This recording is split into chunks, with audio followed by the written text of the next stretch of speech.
Održali smo danas case study o nastanku filma Gangster te voli, gdje smo zapravo pokušali ljudima ispričati naše 4-godišnje iskustvo rada na filmu i svesti ga na neke bitne točke, kako produkcijske, tako i režijske. Dokumentarizam zahtijeva jako puno strpljenja i nikad ne smijete zapravo odustati, osim ako baš niste apsolutno na izmaku snaga, zato jer strpljenje i upornost je ono što donosi rezultate.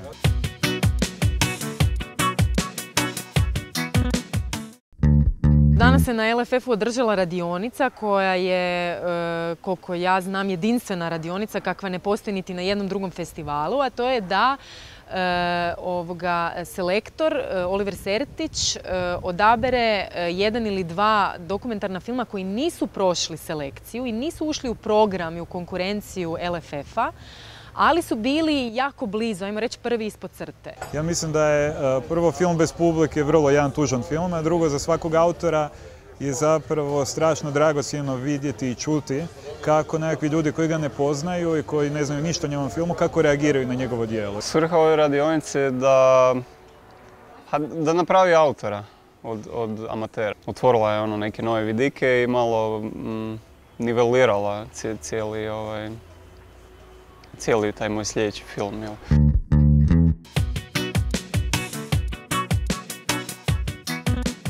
Film opisuje događaje koji su se dešavali u psihijatrijskoj bolnici Lopača između 2003. i 2008. godine. Mami sam napisala pismo da što se događa tamo, da me ne treba izvaditi van, već da me samo stavi u neku komunu ili neku drugu ustanovu, jer me tu vežu i da mi je tu grozno. Film, koliko god prikazuje dosta toga, zapravo samo vrh ledenog brega što se tamo dešavalo. Zapravo je enormna količina stvari nije ušla u film iz razloga što nismo htjeli doći u situaciju da se film bunkerira radi nekih situacija koje su bile granične.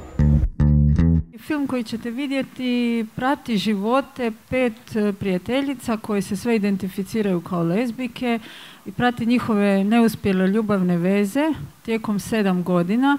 No me ames porque estoy perdido, porque cambia el mundo, porque se el destino. Tebi malo poražavajuće kako te naše veze pucaju. Mi govorimo o jednoj marginaliziranoj ljubavi zapravo. I stvar je u tome da ako nešto nema podržavajuće okruženje, ako nema okruženje u kojem se može širiti, napredovati, rasti, nažalost, nestane.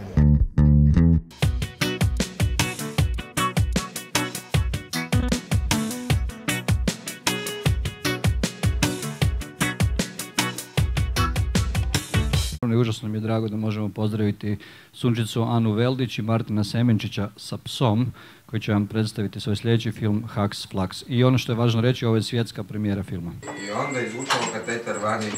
Da, kateter izvučemo. Film je nastao tako da sam ja vidio od Sunčice materijal koji ona sasvim spontano snimala. Ona je inače veterinar. Te sam ga kao montažer prepoznao i probao sam izvući iz njega nešto što bi bilo vrijedno. Treba pomoć.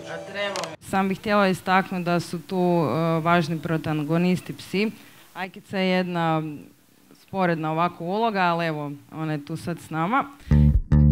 U proteklih nekoliko godina cijelo vrijeme smo razmišljali o tome da vratimo, odnosno ponovno uvedemo nagradu publike i u novčanom iznosu.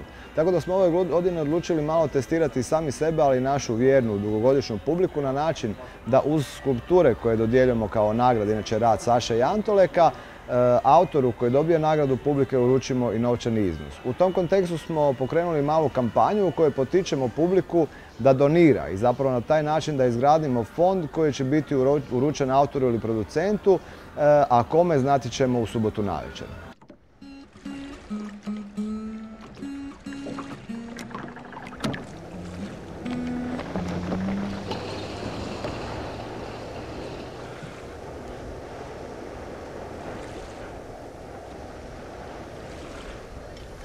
Hvala.